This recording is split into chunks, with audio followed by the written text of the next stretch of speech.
Hey everyone, Anarch here, and this is another episode of Anarch Abridged. Today's episode is going to be a lot like the last one, which was called Listen Liberal, but this one's actually going to be about conservatives. So today I intend to sit down and have a short talk with conservatives as the intended audience, but obviously everyone is welcome to listen in. So I hope you enjoy.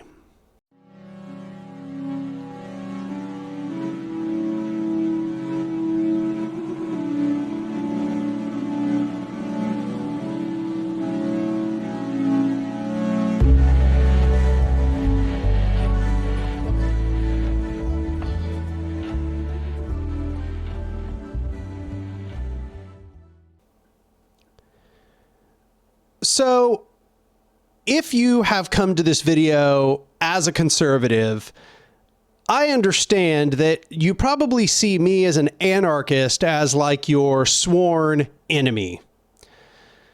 And that's understandable.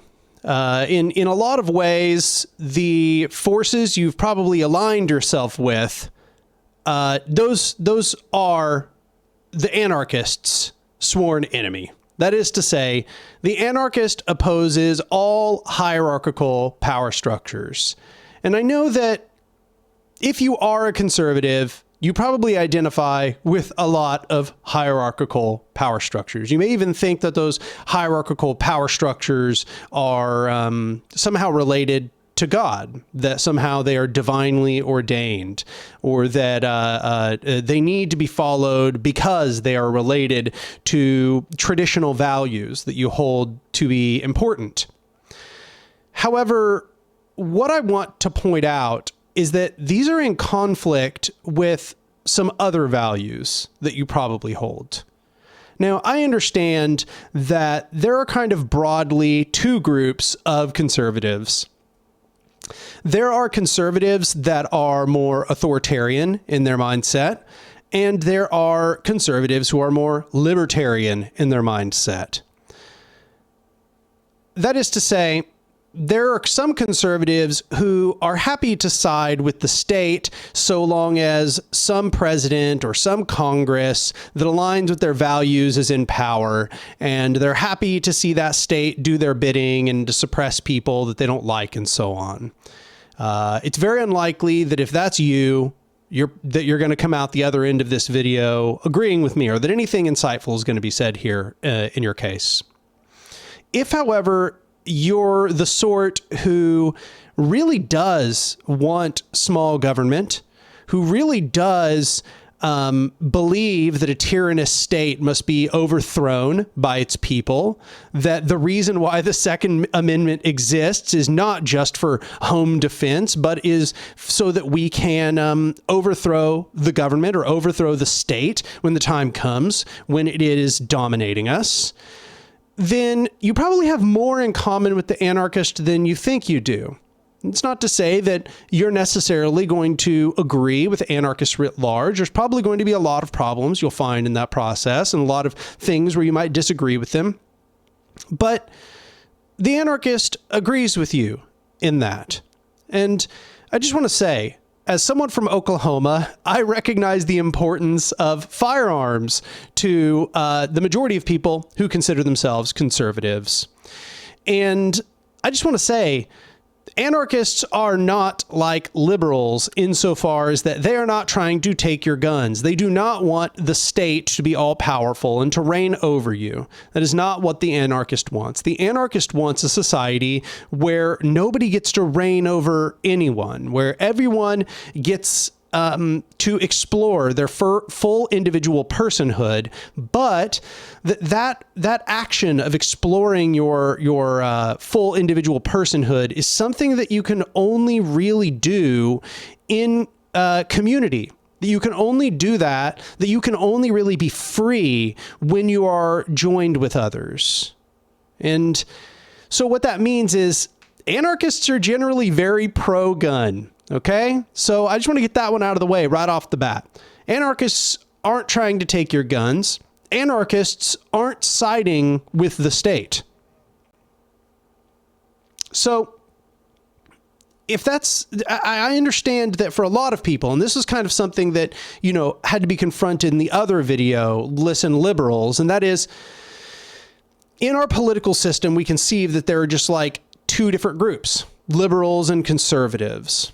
However, I'd like to suggest there's something outside of that. What is sometimes called the left is actually more radical than that. It contains a lot of different tendencies that don't identify themselves as either liberal or conservative, that instead they have a conception that we must build a society of community and solidarity and freedom.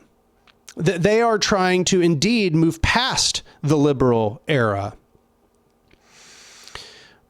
One thing I think that it's really important to understand, if you are a conservative, is that this notion of freedom from, this conception of a negative freedom, of a freedom that is your freedom to not be imposed upon by others, is sort of a false freedom.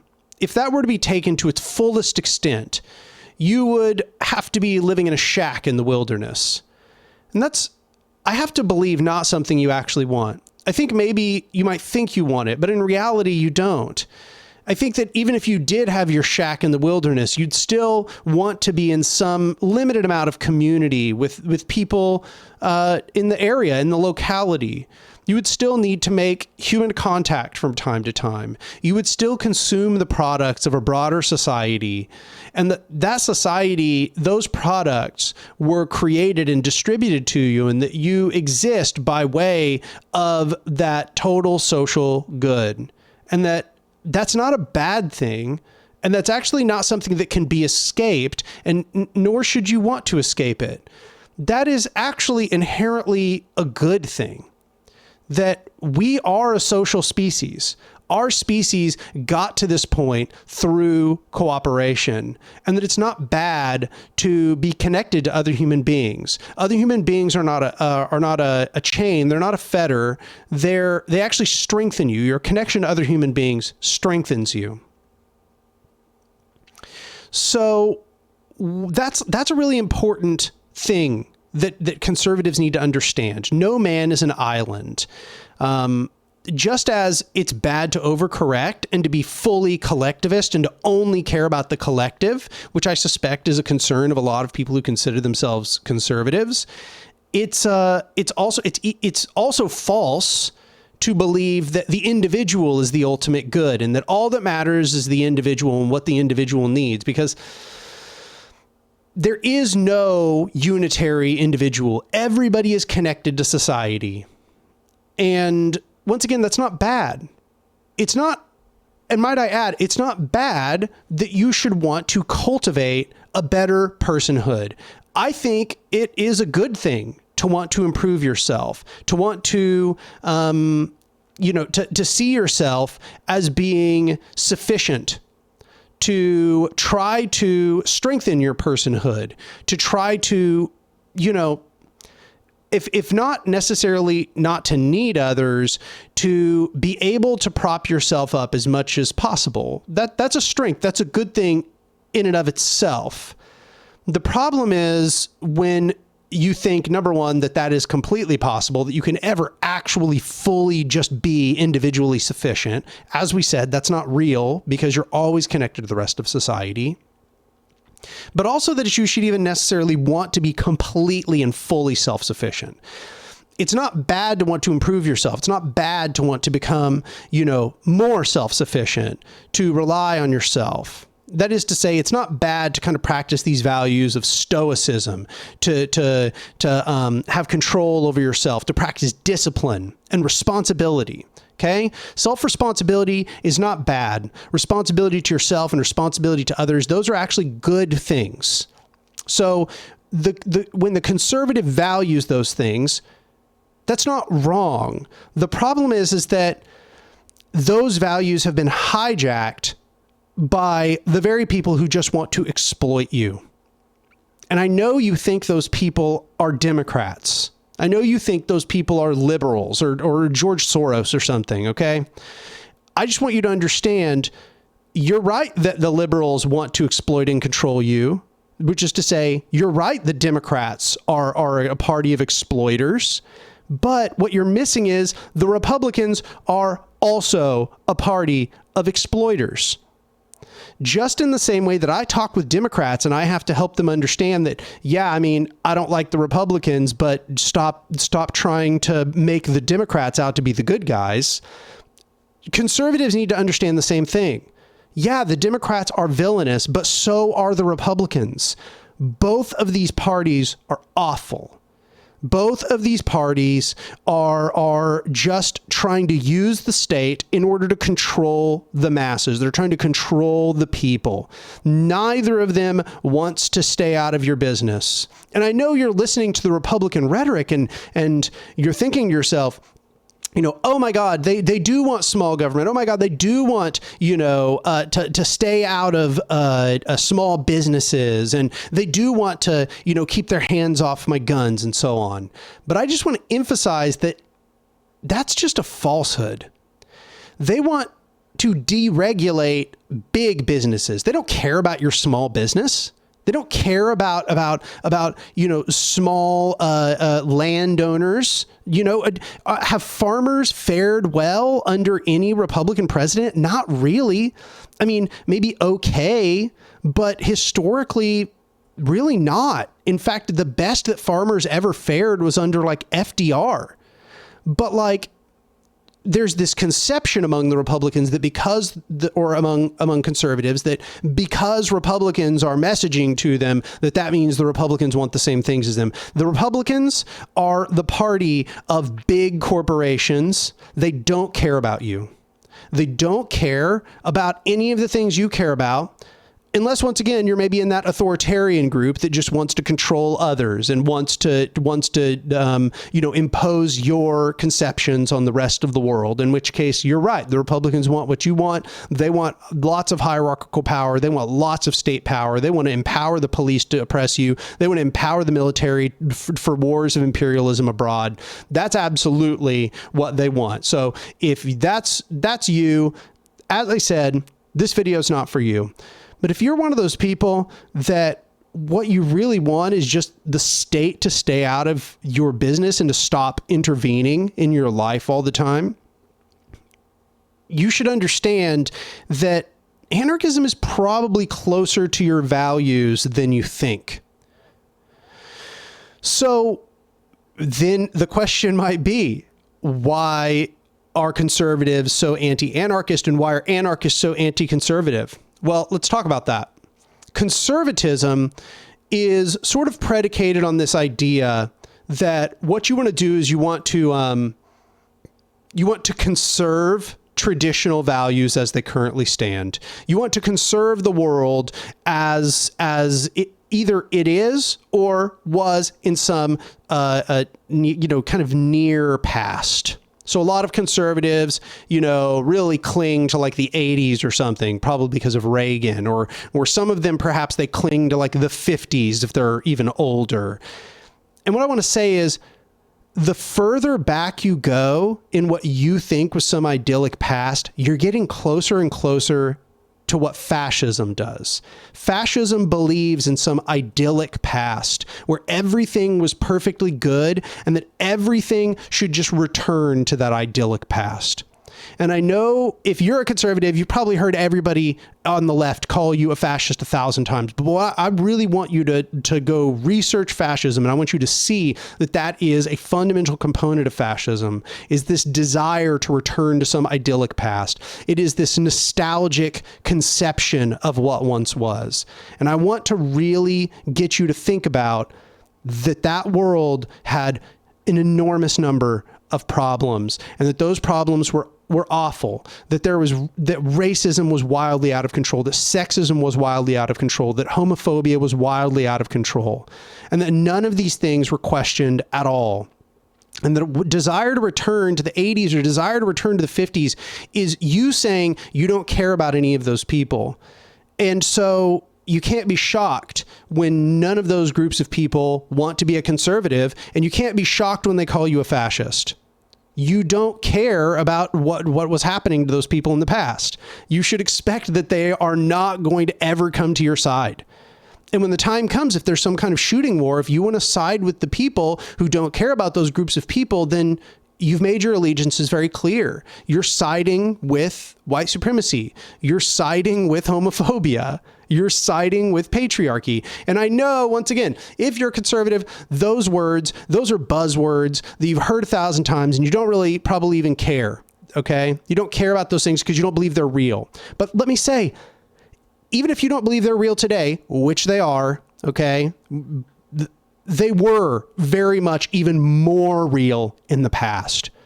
Okay. White supremacy was way worse in the 50s. Homophobia was way worse in the 50s. Patriarchy and sexism and all of that were way worse in that time that you think you want to return to. What you want to return to is a time of safety, a time where things made sense.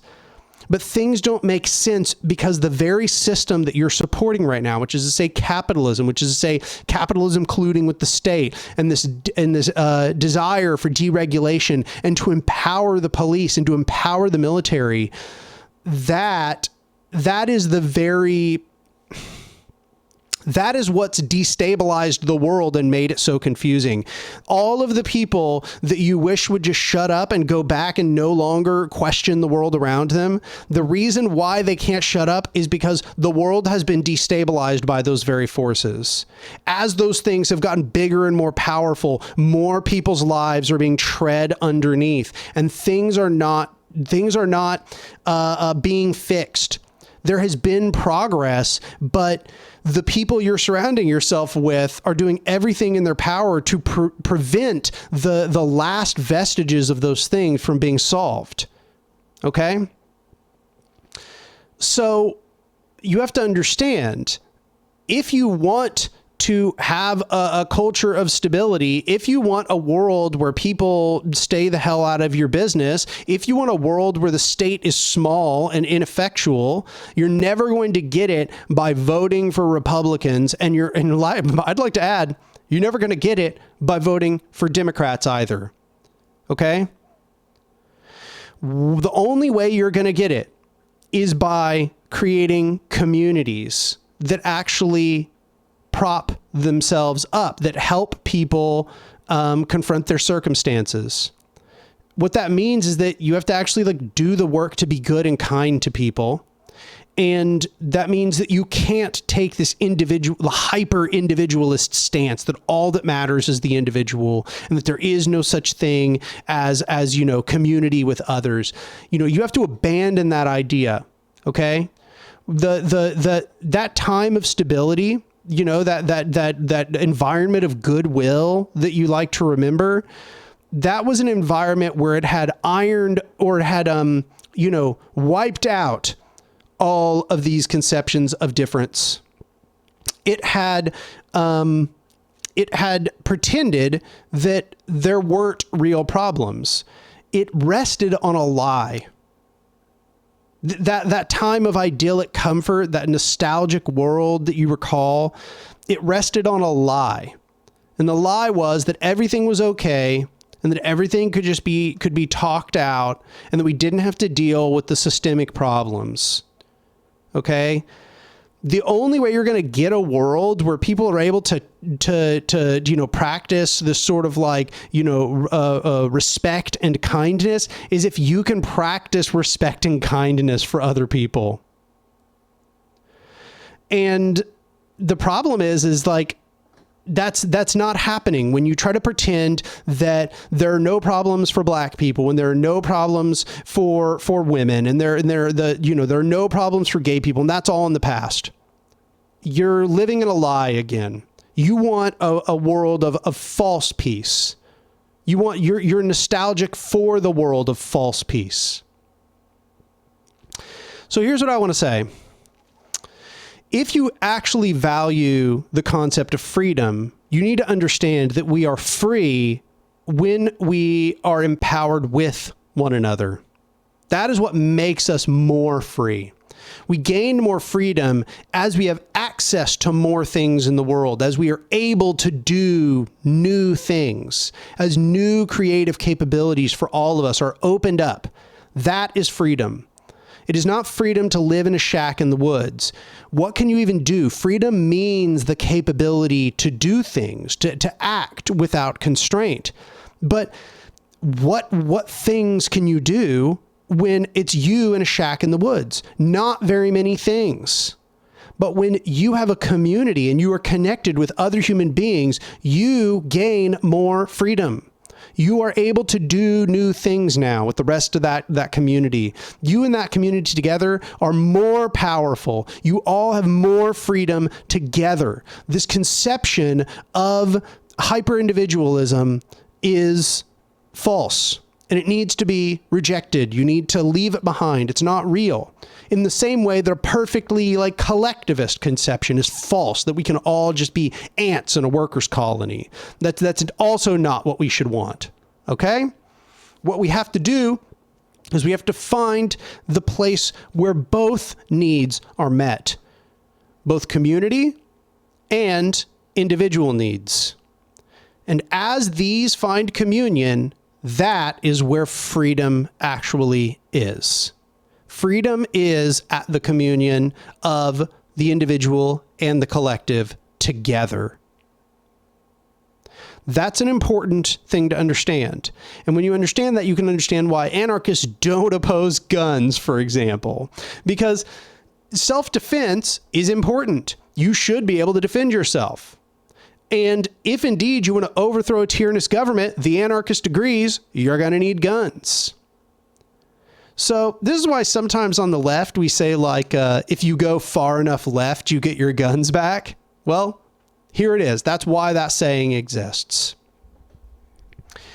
But what I really want to suggest to you, okay, is that those people that are closely adjacent to you, that what they want to do is create a very, very powerful state, that want to create very, very powerful corporations, that want to return to some idyllic past. Those people aren't your allies.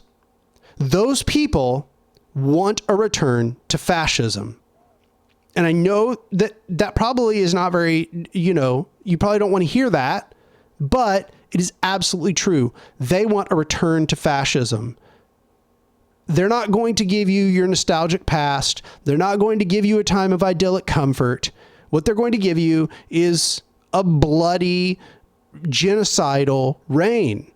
And the reason they want to empower all of these bodies of hierarchy is because those are the very bodies that will allow them to enforce what they want on society, not what society wants or needs. If you really want everybody to stay out of your business, why do you want to empower the state? And why do you want to empower massive corporations? Do you understand that corporations are also impeding on your freedom? Okay? Like what? If you're a Republican or if you're a conservative, you probably believe in the idea of a representative republic. Okay? But do you get to have a representative republic in your workplace? Why is it that in the state where all of this power is held, you believe that you should have representation and your voice should be heard and that is part of having freedom? But for some reason, as soon as somebody does it with money, as soon as somebody has power over you because they had money, that person now gets to be your little petty dictator. They just get to decide everything you do with your life. They get to, you go in there and you are a slave. You sign a contract and you have to do every single little thing they say. Why is that? Why would you want that for yourself? That is not a world where your freedom isn't being impinged on. That is a world where 40 hours a week, you have no freedom at all. And I got to tell you, I know if you're a conservative and you're living in a rural area, it's probably worse than 40 hours. You're probably working more than 40 hours a week. And you're probably doing pretty hard labor. That is not freedom. It is not freedom to go to a place where you have a petty dictator deciding everything you do just because they had more money than you. And that's it. They're going to give you a little handout of a tiny bit just as a wage, especially. And listen, I also know if you're living in a rural area, you probably have just like a big Walmart in that area. And that Walmart probably supplies a ton of the jobs there. And what you think none of the people who even work at that Walmart had anything to do with that Walmart getting, with Walmart as a corporation becoming this powerful entity, and yet they're commanding you around. Isn't your base conception that those who lead these corporations deserve that because they put in all this hard work? Sam Walton is dead. Even if you believe that, and I don't, whatever, we can get that's a topic for another time. Even if you believe that, Sam Walton is dead. Okay, why are you having your life controlled by petty dictators at every single turn? And why are you just okay with that? Okay, what I'm saying to you right now, if this makes any inkling of sense, this is why the left, this is why the union movement, this is why progressive values actually used to be very, very prevalent in rural areas, because this message made sense to a lot of people in rural areas. You do not, just because you are out in the middle of nowhere, doesn't mean you shouldn't get to have a voice. Doesn't mean you should get to be, tyrannized over by a corporation. And it's just getting worse and worse.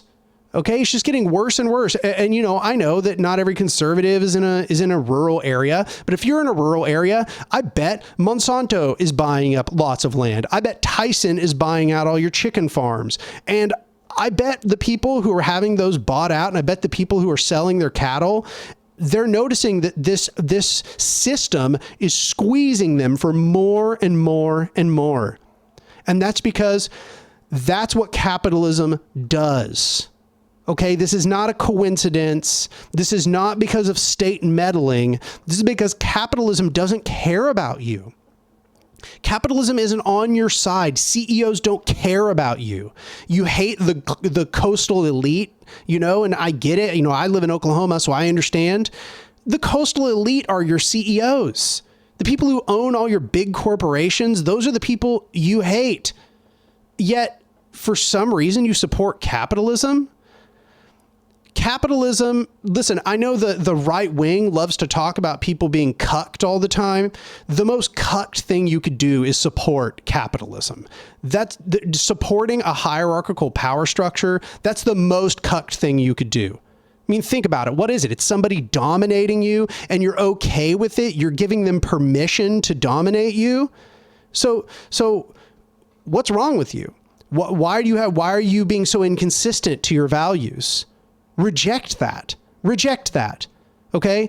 Listen to me very closely. The people that want to help you build a union care more about you than the man who owns a Fortune 500 company. The man who owns a Fortune 500 company sees you as labor.